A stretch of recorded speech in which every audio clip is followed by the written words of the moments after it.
Assalamualaikum warahmatullahi wabarakatuh. Baik murid-muridku, anak-anakku kelas 3, apa kabar kalian di rumah? Harap kalian dalam keadaan sehat, dalam keadaan baik, dan tetap semangat untuk menuntut ilmu pada pagi hari ini. Takbir. Allahu Akbar. Baik, mari kita melanjutkan pembelajaran kita yaitu tentang pelajaran fikih pada subtema ketiga yaitu tentang sholat bagi orang yang sakit. Kemarin kita sudah membahas tentang tayamum. Sekarang kita akan membahas bagaimana tata cara orang yang mau sholat akan tetapi dia dalam keadaan sakit. Baik, silakan buka bukunya. Terima kasih.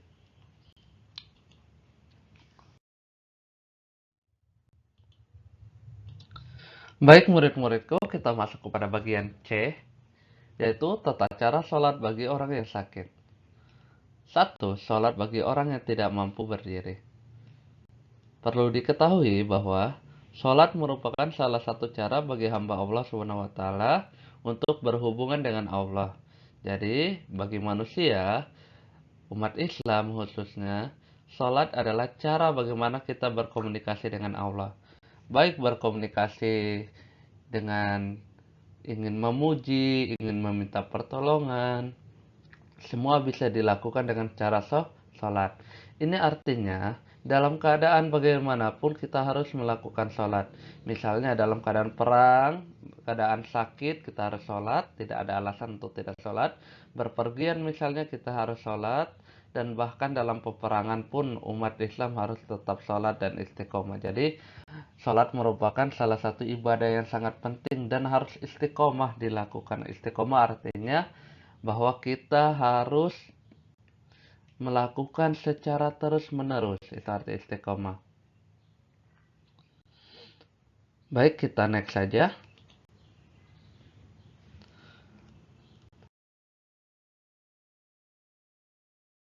Tata cara sholat bagi orang yang tidak mampu berdiri, maka dia dilakukan dengan cara duduk ya, seperti gambar di samping. Tata caranya pertama adalah A. Berniat sesuai sholat yang akan dikerjakan. Jadi hampir sama ya. Jadi dengan cara kalian duduk dengan cara seperti ini. Terus kalian berniat seperti biasa, niat misal sholat zuhur, kalian baca niat sholat zuhur, kemudian membaca takbiratul ihram yaitu mengangkat tangan sambil mengucapkan Allahu Akbar. Nah, yang kedua, setelah takbiratul ihram, kedua tangan bersedekap di atas dada seperti biasa bersedekap yang kayak gini. Dilanjutkan dengan membaca doa iftitah, membaca surat Al-Fatihah dan surat ayat Al-Quran yang sudah dihafal. Jadi hampir sama ya, cuman bedanya tata cara sholatnya yaitu berdiri dengan diganti dengan cara duduk. Oke, kita next.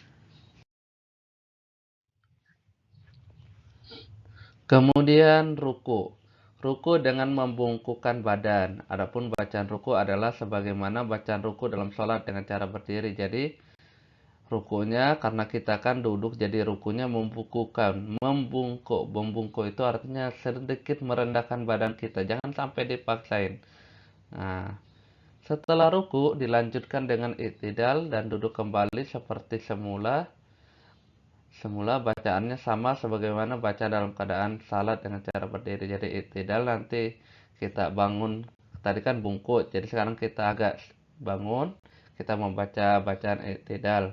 Nah, kemudian sujud seperti sujud biasa, bacaannya sama juga sebagaimana bacaan sujud pada salat dengan cara berdiri. Demikian seterusnya dilanjutkan gerakan dan bacaan salat hingga salam yang sesuai dengan jumlah rakaat salat yang diniatkan. Jadi secara keseluruhan sholatnya bacaannya sama, cuman mungkin kalau ini sholatnya duduk dan cara membungkuknya yang agak beda. Biasa kan kalau ruku kan kita lurus tuh, ini mungkin agak sedikit berbeda membungkuknya. Oke, kita next. Tadi kita sudah membahas tata cara sholat bagi orang yang tidak mampu berdiri tapi dia sholat dengan cara duduk. Sekarang bagaimana orang yang tidak mampu berdiri dan tidak mampu duduk? Bagi orang yang tidak mampu duduk, boleh melakukan sholat dengan cara berbaring. Jika dengan cara berbaring juga tidak mampu, boleh melakukan sholat dengan cara terlentang. Berikut dijelaskan cara sholat bagi orang yang tidak mampu duduk. Dapat dilakukan dengan cara berbaring atau telentang. Perhatikan baik-baik, cobalah untuk mempraktikannya. Cara sholat dengan berbaring. Lihat, berbaring ya. Berbaringlah dengan posisi miring, kaki membujur ke arah selatan, kepala berada di sebelah utara. Ya, contohnya seperti ini ya. Jadi posisi miringnya, hadapkan wajah ke arah kiblat. Jadi arah badan itu wajah menghadap ke arah kiblat. Awali salat dengan niat. Seperti biasa, niat salat diawali dengan niat, tergantung salatnya apa, zuhur, maghrib. Nah, setelah itu mengucapkan takbiratul ihram. Setelahnya membaca doa iftitah, hampir sama kayak salat sebelumnya.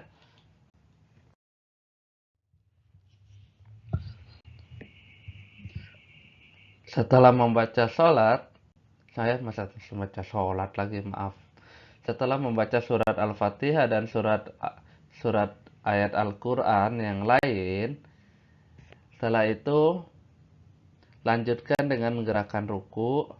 Gerakan ruku dan sujud cukup dengan menggunakan anggukan kepala. Jadi ketika kita ruku, anggukan kepala aja dikit. Dan sujud cukup dengan menggunakan anggukan kepala atau dengan kedipan pelupuk mata. Jadi bisa memakai isyarat-isyarat gitu ya. Jadi isyarat kayak misalnya ngangguk kepala atau kedipan mata ketika ingin ruku atau sujud. Bacaan dalam ruku dan sujud sama dengan bacaan ruku dan sujud dalam sholat dengan cara berdiri. Jadi bacaannya hampir sama. Yang bedanya adalah gerakannya. Kalau tidur, sholatnya agak sedikit santai ya. Nah, tidak banyak gerakan. Yang B, tata cara sholat dengan telentang.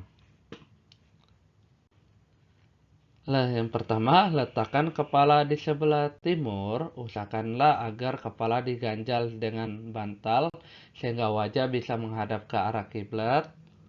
Kedua kaki diluruskan berada di sebelah barat. Nah, jadi kayak gini ya sholatnya ini. Kalau yang terlentang. Terlentang itu artinya lurus ya, lurus ke atas gitu.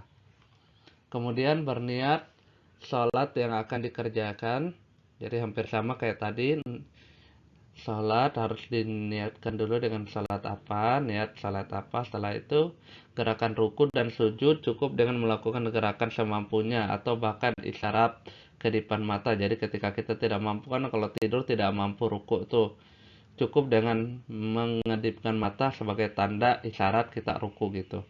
Apabila masih tidak mampu lagi melakukan isyarat kedipan mata, boleh menggunakan hati. Jadi kita menggunakan hati, artinya kita berniat kita ruku gitu. Saking mudahnya Islam agar kita itu bisa sholat. Bacaan-bacaan dalam sholat dengan telentang sama seperti bacaan sholat dengan cara berdiri. Jadi bacaannya hampir sama ya, cuman gerakannya doang yang berbeda. Oke, yang terakhir lakukan hingga salam.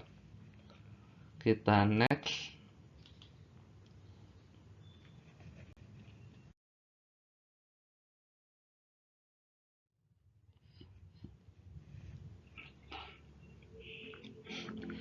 Baik, sekian dari Pak Wahab. Untuk hari ini tidak ada tugas. Dan yang belum mengumpulkan tugas tayamum segera dikumpulkan karena itu akan Bapak nilai. Baik, sekian dari Pak Wahab. Pak Wahab harap apa yang Pak Wahab jelaskan bisa menjadi ilmu yang bermanfaat, ilmu yang berkah. Amin. Dan Pak Wahab doakan juga semoga cita-cita kalian terkabulkan dan tercapai. Amin ya rabbal alamin. Billahi taufiq wal hidayah. Assalamualaikum warahmatullahi wabarakatuh.